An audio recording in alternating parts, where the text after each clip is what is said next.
1절로부터 13절까지 우리 세번역 성경으로 우리 같이 읽습니다. 없으신 분은 앞에 자막으로 띄워주는 거 같이 읽으시면 됩니다. 찾으신 분들은 기립하셔서 창세기 3장 1절로부터 13절까지 우리 같이 합독하시겠습니다. 시작. 뱀은 주 하나님이 만드신 모든 들짐승 가운데서 가장 강교하였다. 뱀이 여자에게 물었다. 하나님이 정말로 너희에게 동산 안에 있는 모든 나무의 열매를 먹지 말라고 말씀하셨느냐? 여자가 뱀에게 대답하였다. 우리는 동산 안에 있는 나무의 열매를 먹을 수 있다. 그러나 하나님은 동산 한가운데 있는 나무의 열매는 먹지도 말고 만지지도 말라고 하셨다. 어기면 우리가 죽는다고 하셨다. 뱀이 여자에게 말하였다. 너희는 절대로 죽지 않는다. 하나님은 너희가 그 나무 열매를 먹으면 너희의 눈이 밝아지고 하나님처럼 되어서 선과 악을 알게 된다는 것을 아시고 그렇게 말씀하신 것이다. 여자가 그 나무의 열매를 보니 먹음직도 하고 보암직도 하였다. 그뿐만 아니라 사람을 슬기롭게 할 만큼 탐스럽기도 한 나무였다. 여자가 그 열매를 따서 먹고 함께 있는 남편에게도 주니 그도 그것을 먹었다. 그러자 두 사람의 눈이 밝아져서 자기들이 벗은 몸인 것을 알고 무화과 나무 잎으로 치마를 엮어서 몸을 가렸다. 그 남자와 그 아내는 날이 저물고 바람이 선을 할 때에 주 하나님이 동산을 거니시는 소리를 들었다. 남자와 그 아내는 주 하나님의 낯을 피하여서 동산 나무 사이에 숨었다. 주 하나님이 그 남자를 부르시며 물으셨다. 내가 어디에 있느냐? 그가 대답하였다. 하나님께서 동산을 거니시는 소리를 제가 들었습니다. 저는 벗은 몸인 것이 두려워서 숨었습니다. 하나님이 물으셨다. 내가 벗은 몸이라고 누가 일러주더냐? 내가 너더러 먹지 말라고 한 그 나무의 열매를 내가 먹었느냐? 그 남자는 핑계를 대었다. 하나님께서 저와 함께 살라고 짝지어 주신 여자, 그 여자가 그 나무의 열매를 저에게 주기에 제가 그것을 먹었습니다. 주 하나님이 그 여자에게 물으셨다. 너는 어쩌다가 이런 일을 저질렀느냐? 여자도 핑계를 대었다. 뱀이 저를 꿰어서 먹었습니다. 아멘. 우리 좌우편에 있는 분들 서로 축복하면서 앉습니다. 하늘복 많이 받으세요. 하늘복 많이 받으세요. 사랑하고 축복합니다. 사랑하고 축복합니다. 네. 자, 재미난 이야기 하나 하고 말씀을 시작하고자 합니다. 아담이 며칠 동안 밤늦게까지 집에 들어오지 않자 하와는 마음이 심란해졌어요. 어느 날도 새벽이 되어서 들어온 아담을 보고 하와는 이렇게 물었어요. 당신 다른 여자들이랑 있다가 온 거요? 이렇게 물었어요. 하나님께서 여자라고는 하와 한 명밖에 창조를 안 하셨는데 너무나 황당해서 아담이 대답을 했어요. 말도 안 되는 소리 하지 마. 세상에 당신 말고 여자가 어디 있다고 그래? 이런 말다툼은 아침에 해가 뜰 때까지 계속되었습니다. 결국 새벽녘에 잠깐 잠을 자고 있는데 아담은 하와가 자기 가슴을 콕콕 찌르는 바람에 잠을 깨고 말았어요. 그리고 하와에게 이렇게 소리 질렀어요. 당신 지금 뭐 하는 거요? 그러자 하와가 이렇게 대답했어요. 당신 갈빗대 세고 있습니다. 여러분, 현대인은 고독하다고 합니다. 특히 연세 많은 부모님이나 또 부모와 대화가 잘 안 되는 우리 청소년들, 또 청년들에게는 고독이 아주 절실한 문제예요. 그런데 이 문제가 사람과 만난다고 해결되는 것이 아니에요. 여러분, 부부가 살면서 또 자식이 있는데 또 이웃이 있고 직장이 있는데도 불구하고 외롭대, 고독하대. 왜 그럴까? 사람 만난다고 해결되는 게 아니에요. 우리가 체험하는 고독은 군중 속의 고독이에요. 사람은 많은데 고독해. 원천적인 고독이기 때문에 그래요.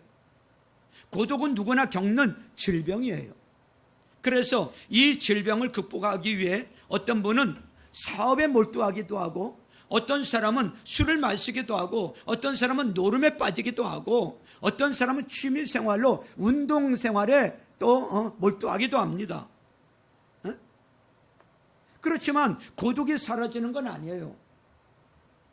고독의 문제를 해결하기 위해서는 우리가 고독해진 이유를 찾아야 돼요. 왜 우리가 고독해졌는가? 그 원인이 뭔가 이유를 찾아야 돼요. 한마디로 조상 탓이에요. 우리는 조상을 잘못 만나서 고독합니다. 오늘 본문 말씀에 보니까 아담과 하와 이야기가 나오죠. 하나님께서 천지 만물을 지으신 후에 보시기에 좋았더라, 아름답더라고 했어요. 그리고 사람을 창조하시고 나서 보시기에 좋았더라, 정말 보시기에 좋았더라, 아름답다고 하셨어요. 이 아름다운 곳에 한 사건이 생겼어요. 그 사건이 뭐냐면, 뱀이, 이 간교한 뱀이 하와를 찾아와서 유혹을 합니다. 하나님께서 에덴 동산에 많은 실과를 주시고 아담과 하와에게 뭐라고 말씀하셨는가 하면, 열매는 무엇이든지, 이 동산 안에 있는 모든 열매는 무엇이든지 먹어도 좋다. 그러나 동산 한가운데 있는 선과 악을 알게 하는 나무의 열매만은 먹지 말아라. 먹는 날에는 정령 뭐하리라? 죽으리라 그랬어요. 먹지 말아라. 다른 건 무엇이든지 먹어도 좋아. 그런데 동산 중앙에 있는 선과 악을 알게 하는 선악과만은 먹지 마라. 먹는 날은 정령 죽으리라. 사탄은 이 먹지 말라는 명령을 믿기로 하와를 유혹을 합니다. 사탄은 먼저 하나님의 사랑에 해이를 품게 만들어요. 하나님께서 선과 악을 알게 하는 열매를 먹지 말라고 하는 이유를 그럴듯하게 왜곡을 시켜요. 하와야, 저 동산 중앙에 있는 선악과를 봐라. 저 하나님이 따먹지 말라고 했는데 그렇지 않아. 모든 거 따먹으라 그랬잖아. 너 저거 따먹으면 하나님과 같이 된다. 그래서 하나님이 따먹지 말라고 한 거야. 그렇게 유혹을 합니다. 이 사단이라는 놈은요, 간교해요. 거짓말장애의 앞잡이에요. 타락한 천사예요. 버림받은 천사예요. 하와에게 와서 유혹을 해서 선악과를 따먹게 만듭니다. 아니, 그 많은 거 중에서 다른 거 따먹어도 되는데 꼭 그걸 따먹으래. 그래서 하와가 그 선악을 알게 하는 나무에 시선이 고정되었던 거예요. 인간이 나이벌이 될까봐라는 의심의 눈으로 하와는 나무를 쳐다봤어요. 여자가 그 나무의 열매를 보니까 뭐라 그래요?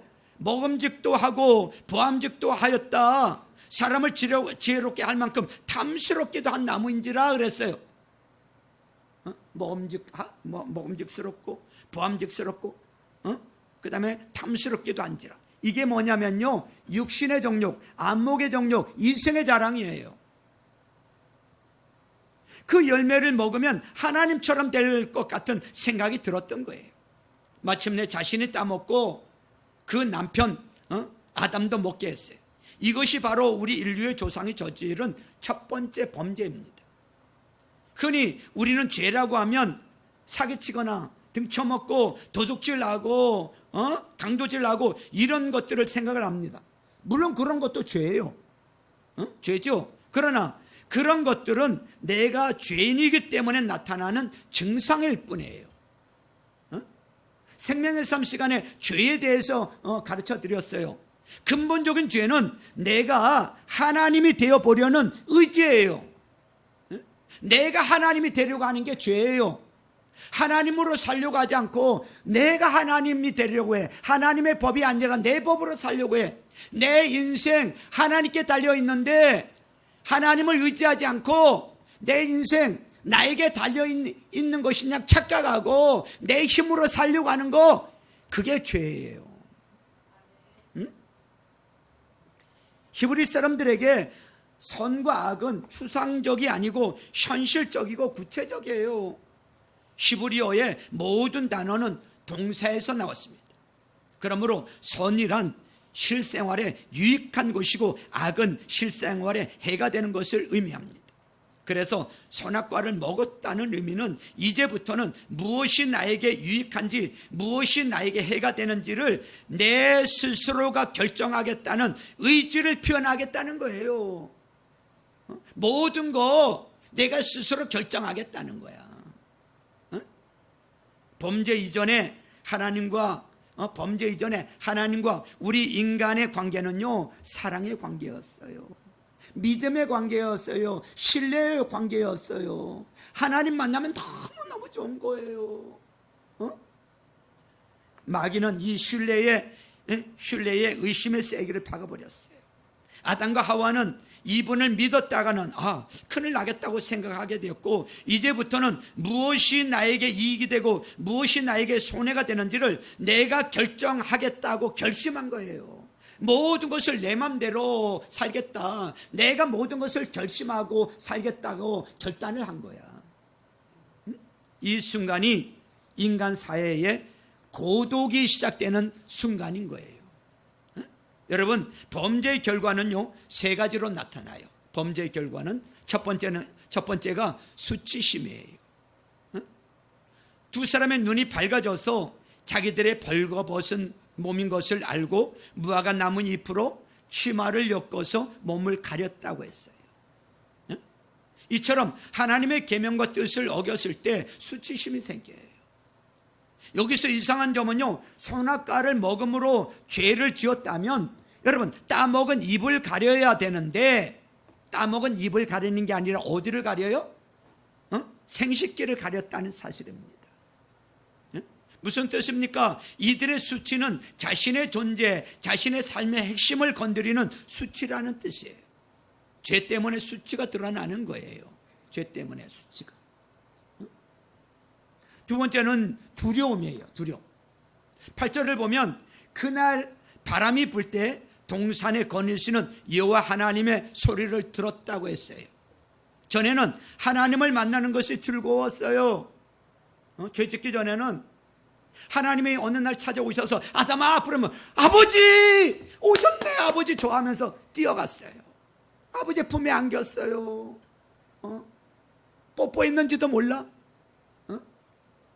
손잡고 좋아가지고 아버지 품에 안겨서 행복한 시간을 가지고 사랑을 나누고 같이 이야기 나누고 즐거운 시간을 가졌단 말이죠. 그런데 죄의 결과로 남자와 그 아내는 주 하나님의 얼굴을 피해서 동산나무 숲에 숨었다 그랬어요. 나무 뒤에 숨었어. 세 번째는 사랑의 관계가 무너졌어요. 죄를 지음으로 인해서 사랑의 관계가 깨어졌어. 9절 10절 보세요. 9절 10절 9절에 보니까 주 하나님이 그 남자를 부르시며 물으셨다. 내가 어디에 있느냐 이렇게 물으세요. 아담은 하나님께서 동산을 거니시는 소리를 제가 들었습니다. 저는 벗은 몸인 것이 두려워서 숨었습니다 라고 대답을 해요.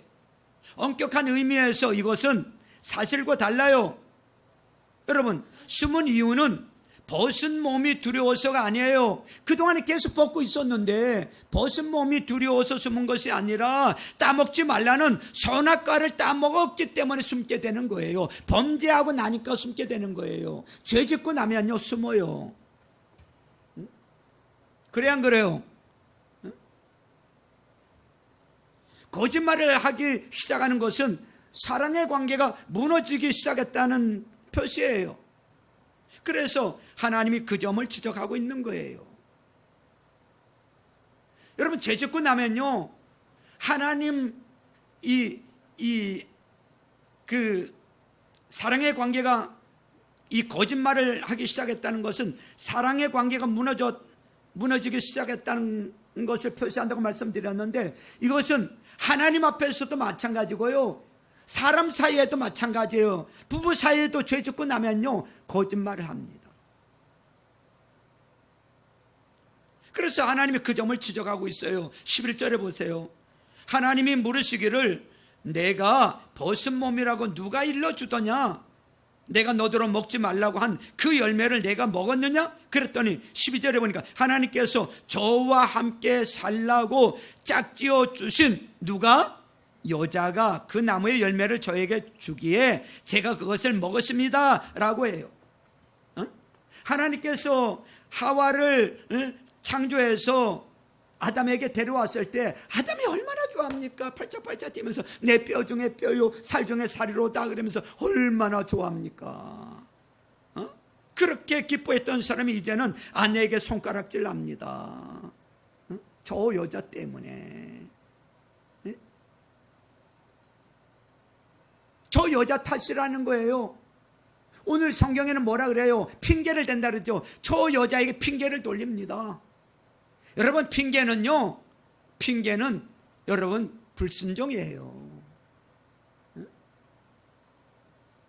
여러분, 궁극적으로 여자를 만들어준, 결국은 저 여자 때문이라고 한 것은 궁극적으로 저 여자를 주신 분이 누구야?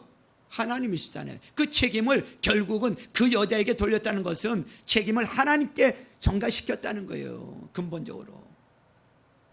여기서 인간은 하나님과의 관계가 깨지고 부부와의 관계도 깨지고 마는 거예요.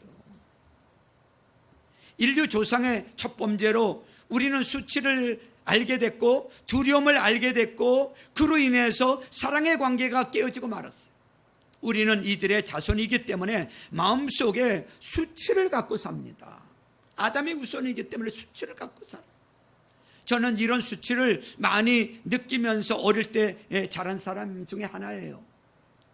열등의식으로 인한 수치심, 내성적이죠. 또 선생님과 친구들 앞에서 질문을 하고 발표를 한다는 것은 엄두도 못 냈댔어요. 두렵고 떨리고 얼굴 빨개지고 그러면서도 친구들에게 무시당하고 싶지 않아서 나보다 작고 약한 아이들을 건드리고 공격한 적도 있었던 것 같아요. 저의 약점을 감추기 위한 강한 척 했을 뿐인 거죠. 여러분, 수치심은 언제나 두려움으로 연결이 됩니다. 수치심은 언제나 두려움으로 연결돼요. 진짜 내 모습이 발각되면 어쩌나 하는 두려움이에요. 그래서 우리는 주위에 성을 쌓습니다. 그리고 마음 문을 꽉꽉 닫아요. 그리고는 그 결과는 외로움이에요. 그 결과는 고독이에요. 그 결과는 친구가 없어요. 꽉꽉 마음을 닫고 대부분이 살아요. 벽을 치고 살아요. 우리 주님께서는 바로 이 외로움의 문제를 해결해 주시기 위해 세상에 오셨어요.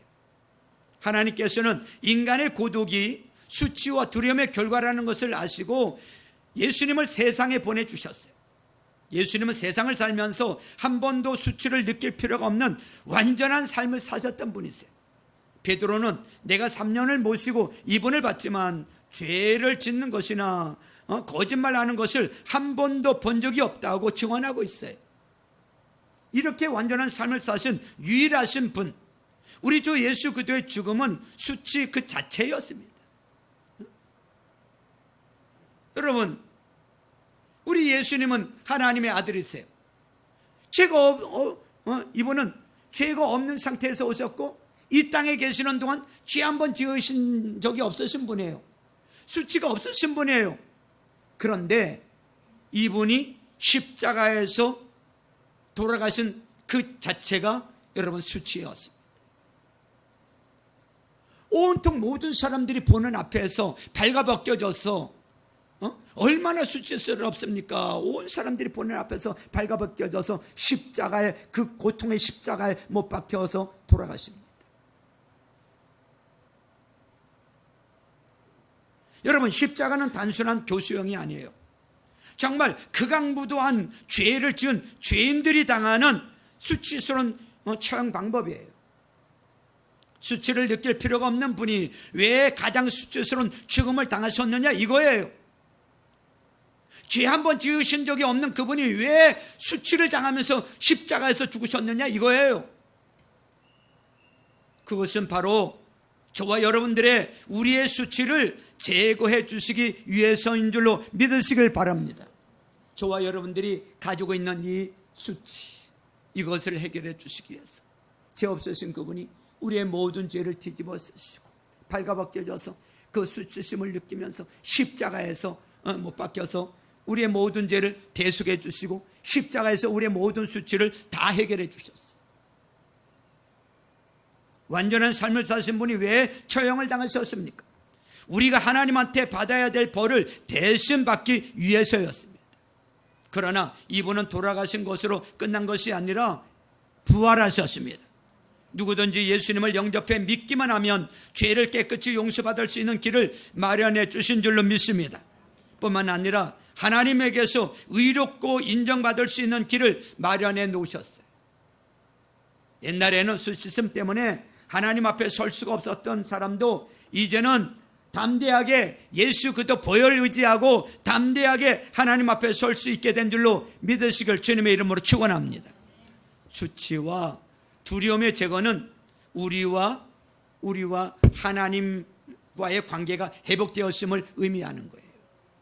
이제 하나님은 멀리 계시는 분이 아니에요. 이 하나님은 아예 내 안에 내주에 계세요. 나와 함께 계시는 분이세요. 나와 함께 먹고 나와 함께 사시는 분이세요. 하나님은 이제 무섭고 두려워해야 할 심판자가 아니고 나를 사랑하시고 용납해 주시는 아버지신 줄로 믿습니다. 그래서 사도 바울은 뭐라고 표현을 해요? 하나님을 아버지, 아빠라고 표현을 하고 있어요. 아빠라고. 예수님 때문에 이러한 관계 회복이 가능한 줄로 믿습니다. 그도께서 이루어 놓으신 관계 회복이 하나님과 우리 사이만 국한된 것이 아니에요. 우리와 이웃과의 관계도, 부부 관계도, 부모 자식과의 관계도, 이웃과의 관계도 확대된 줄로 믿습니다. 이웃과의 관계 회복은 바로 사랑의 공동체로 나타나는 거예요. 삼위일체 하나님과 같은 공동체 말입니다. 삼위일체 개념은 생각만큼 어렵지 않아요. 여러분, 제가 김상호가 되기 위해서는 육신만 지니고 있어서는 안 돼요. 정신이 있어야 돼요. 육신과 정신은 분명히 별개의 것이에요. 그러나 이것들은 분리되어서는 존재할 수 없어요.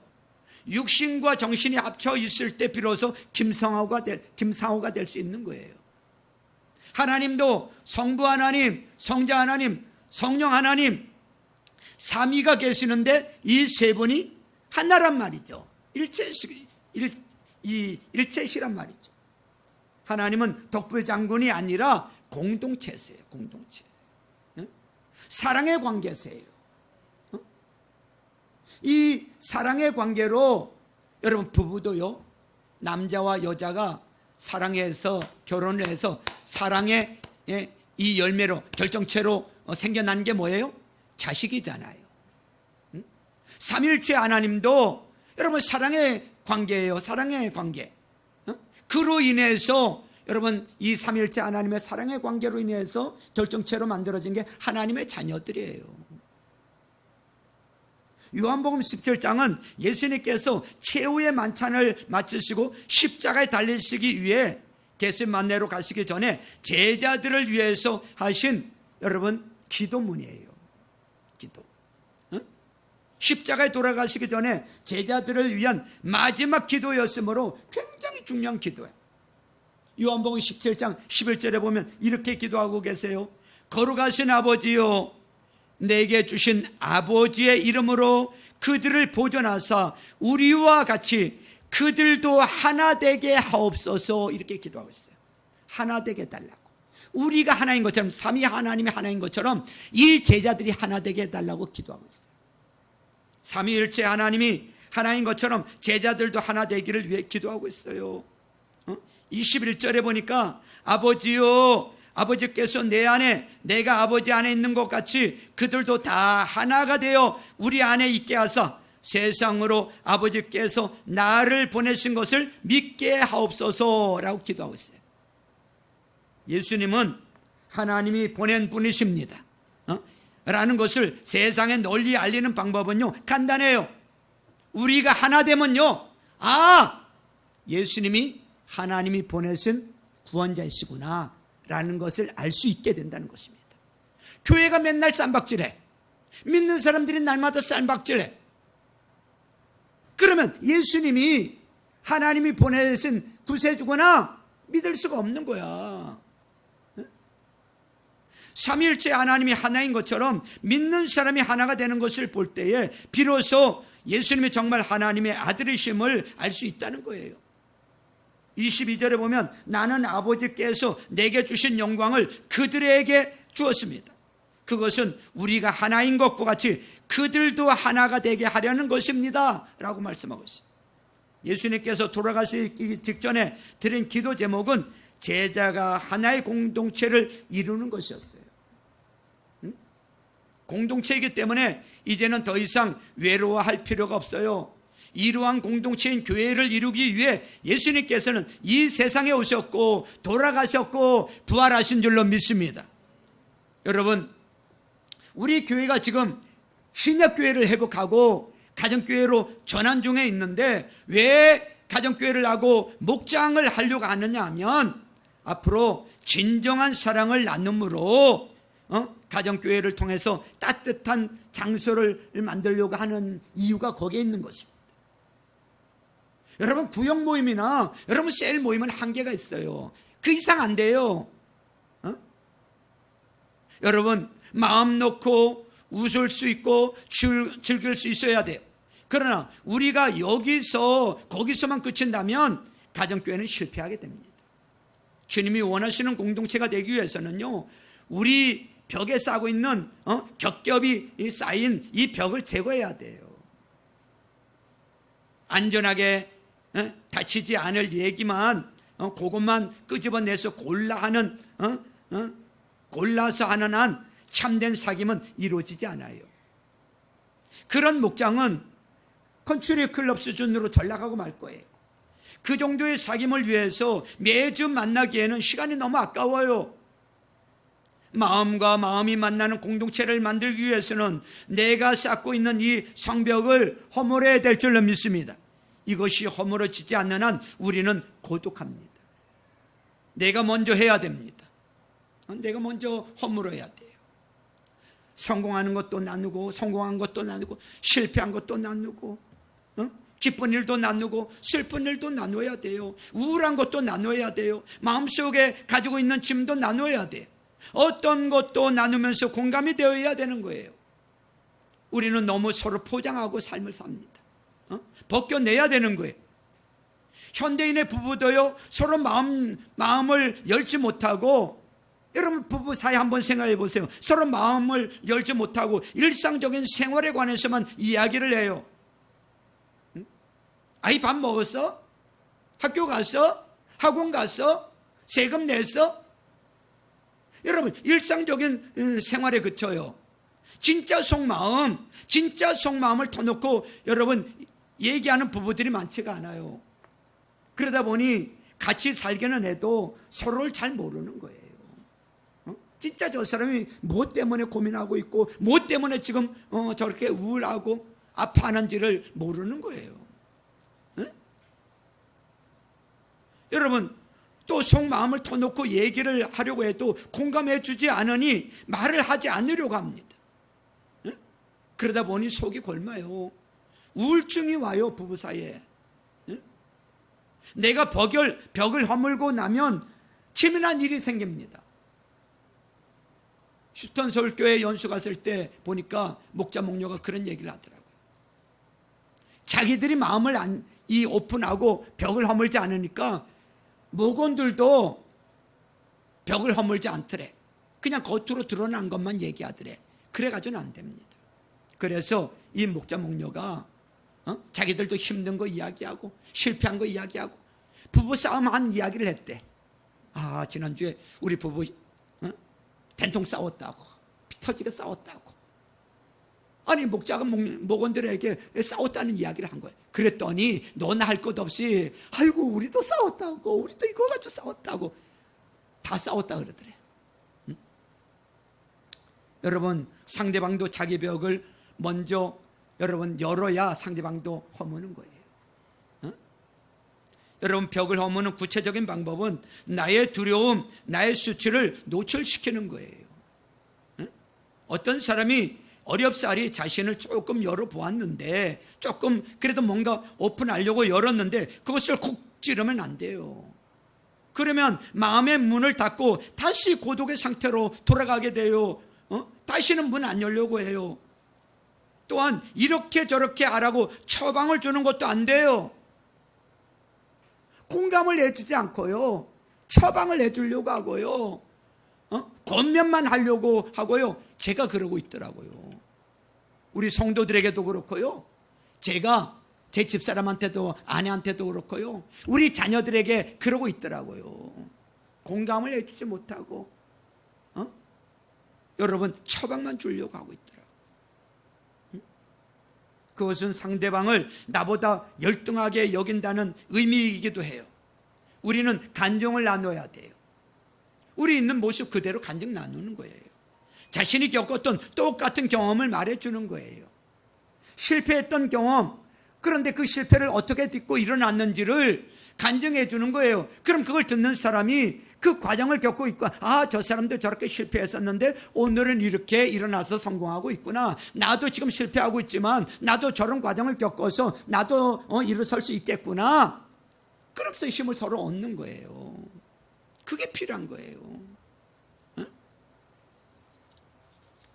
여러분, 우리는 외롭게 살도록 창조되지 않았다는 것을 믿으세요. 우리의 외로움은 수치심과 두려움 때문입니다. 외로움을 잊고 하나님이 원하시는 공동체를 이루기 위해서는 우리는 나의 벽을 허물고 남을 수용해야 될 줄로 믿습니다.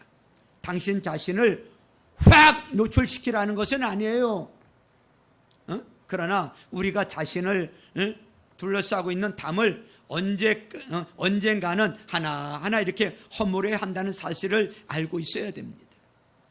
여러분, 가정교회를 만드는 이유가 바로 이것임을 잊지 마시길 주님의 이름으로 축원합니다. 여러분, 무조건 예수 믿으세요, 예수 믿으세요, 우리는 싸구려 전도하고 있습니다. 예수님께서 너희들이 내 제자라는 것을 아는 방법은 너희들이 하나 되는 것을 보여주라는 거예요. 예수 믿는 너희 가정이 하나 되는 것을 보여주라는 거예요. 교회에서 하나 되는 것을, 공동체, 하나의 공동체라는 것을 보여주라는 거예요. 왜 교회가 자꾸 싸웁니까? 왜 가정이 그렇게 싸웁니까? 하나 되는 것을 보여주면 여러분, 예수님이 우리의 구원자시구나. 여러분, 전도를 위해서라도 여러분, 우리는 사랑의 공동체를 형성해야 될 줄로 믿습니다.